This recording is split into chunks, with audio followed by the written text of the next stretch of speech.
Hello viewers, RoktiM আপনাদের সাথে welcome to my channel. গত টিউটোরিয়ালে দেখেছিলাম যে সেভ সম্পর্কে যে ভিডিওটা, যে ছবি কিভাবে আমরা কোন কোন ফরম্যাটে সেভ করতে পারি। এখানে কিন্তু আমরা তিনটা ফরম্যাট দেখাইছিলাম, যে জেপিইজি আর পিএসডি আর পিএনজি। এখন তার ভিতরে আমি বলেছিলাম যে পিএসডি এটা একটু বিস্তারিত বলতে হবে, এবং পিএনজি। আচ্ছা, পিএসডি যে ফাইলটা এটা কি বা কাকে বলে সেটাই আজকে আমি ডিটেলসে বলবো। আচ্ছা, ফার্স্ট অফ অল বলেই যে যে এখানে আমরা একটা ছবি নিই।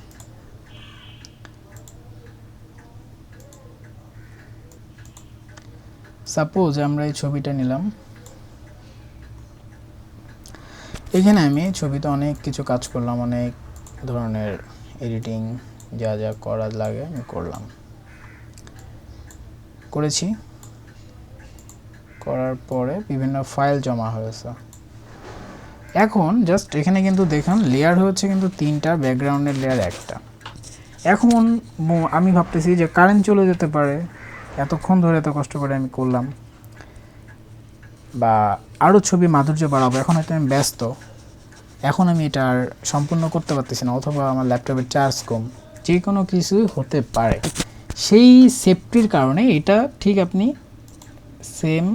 সেভ অ্যাজে যাবেন। সেভ অ্যাজে যাওয়ার পরে কোথায় রাখবেন সেটা সিলেক্ট করে এখানে মনে করেন পিএসডি ফাইল, ওকে, এখানে আমি লিখলাম সাদমান নামেই দিলাম, সাদমান দিয়ে সেভ করলাম। ওকে, এখন কিন্তু সাপোজ কোনো কারণে কারেন্ট চলে গেল অথবা ব্যাটারি নাই, যে কোনো কারণে এটা অফ হয়ে গেল। ওকে, অফ হয়ে গেল, কোনো সমস্যা নাই। এতক্ষণ ধরে আমি কষ্ট করে করছি, এটা যদি এখন নষ্ট হয়ে যায় সেটা কিন্তু একটা সমস্যার। কনসেপ্ট কিন্তু সবসময় এক আসে না, আপনার ব্রেনে কিন্তু একরকম আপনি একভাবে এডিট করতেছেন, নেক্সটে করাটা কিন্তু একটু টাফ। এই যে সাদমান নামের ফাইলটা পিএসডি ফাইল করা, আমি এটা ওপেন করলাম। ওপেন করার পরে দেখুন যে এখানে কিন্তু যেমন ছিল ঠিক তেমনই আছে। এখন কিন্তু আমরা চাইলে আরও আপডেট করতে পারতেছি, এডিটিংটা আরও কিছু মাধুর্য বাড়াইতে পারতেছি, কমাইতে পারতেছি। চাইলে এখান থেকে লেয়ারের এইগুলা কমাই দিতে পারতেছি, বাড়াইতে পারতেছি, সব কিছু কিন্তু পারতেছি। এখন এই অবস্থায় যদি চাই যে আমি এতখানি কাজ করেছি, আপাতত ওই সেম মানে সাদমান পিএসডিতে যেটা আমরা সেভ করেছিলাম, জাস্ট ফাইল থেকে সেভে ক্লিক করলে কাজ যতটুকু আগালো ততটুকু সেভ হয়ে গেল। সেই ক্ষেত্রে আপনার সুবিধা কি? আপনার সুবিধা কারেন্ট চলে যাক, ল্যাপটপে চার্জ না থাকুক, আপনি ব্যস্ত থাকেন, পিএসডি ফাইলে সেভ করে আপনি এখান থেকে চলে যেতে পারছেন কোনো সমস্যা ছাড়াই। আরও একটা জিনিস বলি, এই পিএসডি ফাইলটা যে কত ইম্পর্টেন্ট যখন আমরা বিজনেস কার্ড এডিটিং দেখাবো, অথবা থাম্বনেল, আমরা যারা ইউটিউবে কাজ করি, থাম্বনেল যখন তৈরি করি তখন দেখা যায় যে কনফিউশনে থাকতে হয়, বা একটা থাম্বনেলতে অনেক কিছু করতে হয়। থাম্বনেলের একটা উদাহরণ আমি দেখাই।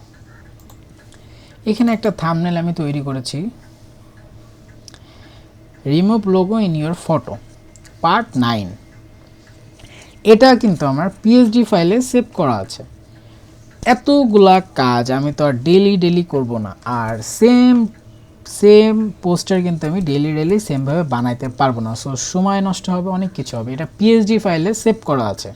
সেভ করার কারণে এখানে এখন দেখুন পার্ট, এখানে আমার 9, আমি নেক্সট ভিডিওতে যখন করব তখন আমি সাপোজ পার্ট, এখানে জাস্ট ক্লিক করে এখানে গেলাম, টেক্সট টুলে গেলাম, এখানে পার্ট 10 দিয়ে দিলাম, দিয়ে আমি এটা একটু ছোট করে দিলাম। কি হলো, কাজ কিন্তু আমার অল্পের ভিতরে হয়ে গেল। এখন রিমুভ লোগো না দিয়ে এখন হয়তো আমি দিব যে যে পিএনজি ফাইল ডিটেলস, আমি এটাও রিমুভ করে দিলাম, মুছে দিয়ে পিএসডি ফরম্যাট ডিটেলস দিয়ে জাস্ট একটু ছোট বড় করে আমি এখানে দিয়ে দিলাম। দেখুন আমার কিন্তু আর কিচ্ছু করা লাগেনি, পুরো পোস্টারটা কিন্তু পিএসডি ফাইলে সেভ করা ছিল বলেই কিন্তু আমার কোনো ধরনের হ্যাসেল করতে হয়নি, কোনো ধরনের কোনো চাপ নিতে হয়নি। আমি জাস্ট এখান থেকে ফন্টগুলো চেঞ্জ করে দিলাম, পার্টটা চেঞ্জ করে দিলাম, দেওয়ার পরে ঠিক আমরা যেভাবে সেভ করি ঠিক সেইভাবে আমি সেভ করে যাচ্ছি। আচ্ছা, এই জায়গা কিন্তু একটা সমস্যা আমরা ফেস করি যে হিডেনগুলা কি করব, হিডেনগুলা ডিলিট করে দিলেও সমস্যা না, আপনি এখানে আবার দিয়ে ফ্যাটেন ইমেজ দিলে হিডেন ফাইল অটোমেটিকলি সব চলে যাবে। দিয়ে এবার আমি আবার সেভ অ্যাজ দেব, সেভ অ্যাজ দিয়ে এখানে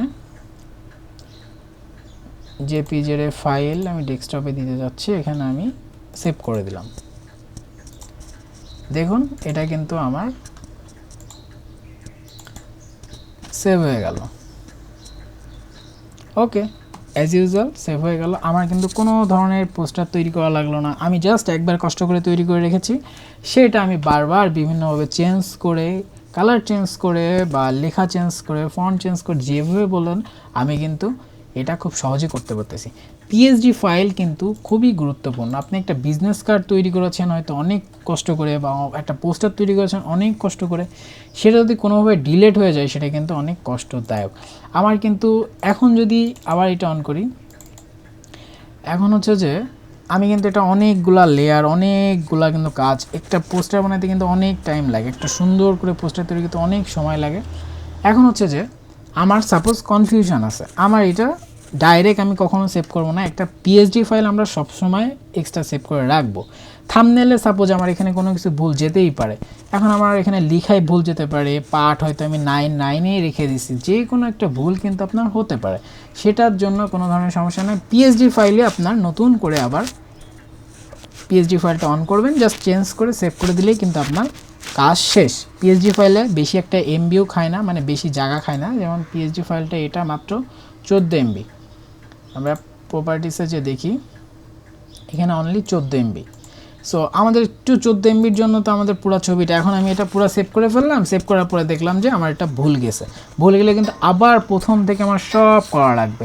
কেন আমি হ্যাসেলগুলো নিব, সেই কারণে আমি পিএসডি ফাইলটা সবসময় সেভ করে রাখবো, দেন আমি জেপিজেটা সেভ করব। সেই ক্ষেত্রে আমার সুবিধা হবে, যে কোনো ভুল হলে আমি সঙ্গে সঙ্গে চেঞ্জ করতে পারছি। আবার আপনি যদি মনে করেন যে অন্য কোনো থাম্বনেল বা অন্য কোনো বিজনেস কার্ডে আপনি ওই ডিজাইনটা দিবেন, একটু চেঞ্জ করে দিবেন, পিএসডি ফাইল এটার জন্য বেস্ট। সো আপনার ফটোশপে পিএসডি কী জিনিস বা পিএসডি ফাইলের সেভের সুবিধা অসুবিধা কিন্তু 100% আগে জানতে হবে, কারণ পিএসডি ফাইল দিয়েই কিন্তু আপনার ভেরিফিকেশন করতে পারবেন, যে ভেরিফাই করতে পারবেন কোন ছবিটা আপনার ভালো হয়েছে। ভেরিফাই বলতে আমি কী বোঝাচ্ছি, এখানে সাপোজ আমি একটা লাইট বেশি দিয়ে পিএসডি সেভ করলাম, পরেরটা লাইট কম দিয়ে পিএসডি সেভ করলাম, কোনটা ভালো লাগতেছে এইটা আপনি ঠিক করতে পারবেন। কোনো কনফিউশন থাকলে সেটা ঠিক করতে পারবেন। আবার যদি আপনার কোনো কষ্ট না করতে চান, জাস্ট অক্ষরগুলো চেঞ্জ করে দিয়ে আপনি কিন্তু আবার এটা সুন্দরভাবে একটা তৈরি করতে পারবেন। আমার যেমন হচ্ছে যে আমি কষ্ট করে একটা তৈরি করে নিয়েছি, নেওয়ার পরে কিন্তু আমি কিন্তু নেক্সট কোনো পোস্টার তৈরি করিনি, একটা পোস্টারে জাস্ট আমি লেখাগুলো চেঞ্জ করে কিন্তু ব্যবহার করে যাচ্ছি।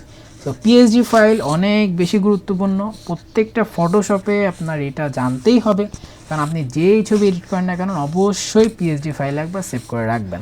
অনেক সময় আমরা এডিট করতে দেখি যে একটা ছবিতে হয়তো কালার এটা আর একটু বেশি হলে ভালো হতো, সো লেয়ারের কম বেশি কম্বিনেশন বা যে কোনো কিছু আপনি এখান থেকে কমাতে বাড়াতে চান, সেটা কিন্তু পিএসডি ছাড়া পসিবল না বলতে আপনি ছবি একটা সেভ করেছেন, সেটা আবার কম বেশি করে দিলে কিন্তু জিনিসটা ভালো আসে না। সো সব থেকে বেস্ট আপনি যেটাই করেন ফাইনাল টাচ দিয়ে জাস্ট লেয়ার টেয়ার যেভাবে আছে ঠিক সেভাবে রেখে আপনি পিএসডি একটা ফাইল তৈরি করে নেবেন, দেন তারপরে আপনি জেপিজে দিয়ে আপনি একটা সেভ করলেন, সেটা আপনি যদি আবার পরে চেঞ্জ করতে চাইলেন করতে পারবেন, কিন্তু অবশ্যই কিন্তু আপনার পিএসডি ফাইলে সেভ করা লাগবে। এটা প্রত্যেকটা ফটোশপের ইয়েতে জানতে হবে। হ্যাঁ, আপনার এখন আর মনে করতেছেন যে আমার আর প্রয়োজন নাই, তখন আপনি ডিলিট করে দিলেন, সেটা আলাদা কথা, কিন্তু অবশ্যই পিএসডি ফাইলে সেভ করা আপনার জানতে হবে। এই সম্পর্কিত কিন্তু অনেক সুবিধা, এটা না করলে কিন্তু আপনার ফটোশপে কিন্তু অনেক ভুলভ্রান্তি হওয়ার সম্ভাবনা থাকে। আপনার ভুলভ্রান্তি চেঞ্জ করার কারণে, মানে ভুলভ্রান্তিগুলো শুধরাই নেওয়ার জন্য পিএসডি ফাইল বেটার। সাপোজ আমি এখানে অ্যাডোব লিখেছি, অ্যাডোব লিখতে বা ফটোশপ লিখতে যে কোনো একটা অক্ষরে ভুল যেতে পারে, লোগোটা ঠিকমতো না বসতে পারে, যে কোনো একটা হ্যাসেল দিতে পারে, যেটা আপনি আপলোড করার পরে টের পাইলেন যে হ্যাঁ আমার এটা ভুল গেছে, আবার কিন্তু প্রথম থেকে শুরু করতে হবে। আর একটা কথা কি, হুবহু করা কিন্তু খুব কষ্ট, সেই ক্ষেত্রে আপনার একটা ভালো কনসেপ্টে করে নিয়ে আপনি পিএইচডিতে অবশ্যই সেভ করবেন। পিএইচডি নিয়ে অনেকগুলা কথা বললাম, যদি কারোর প্রশ্ন থাকে অবশ্যই আমাকে জানাতে পারেন। আজকের মতো এখানেই, কারণ ভিডিওটা অনেক বড় হয়ে গেছে, 10 মিনিট হয়ে গেছে। সো এটা একটা ইম্পর্টেন্ট ছিল। দেখি নেক্সট একটা টিউটোরিয়াল আমি পিএনজি ফাইলটা কি বা পিএনজি ফাইল সম্পর্কে এটা আরও ধারণা দেবো। পিএনজি ফাইলও আপনার লাগবে, এগুলো একদম টোটালি বেসিক। এই জিনিসগুলো আপনি যদি না জানেন তো নেক্সটে আপনি কিন্তু আগাইতে পারবেন না। সো একটা ফটোশপার হিসাবে মানে ফটো এডিটর হিসাবে আপনার কিন্তু এগুলো জানা খুবই প্রয়োজনীয়। আজকের মতো এখানে সবাই ভালো থাকবেন, আসসালামু আলাইকুম। আর অবশ্যই আমার জন্য দোয়া করবেন, আমি তো আরও ভালো ভালো ভিডিও আর কনসেপ্ট আপনাদেরকে দিতে পারি। আর অবশ্যই সাবস্ক্রাইব করবেন। তো সবাই ভালো থাকেন, আল্লাহ হাফেজ।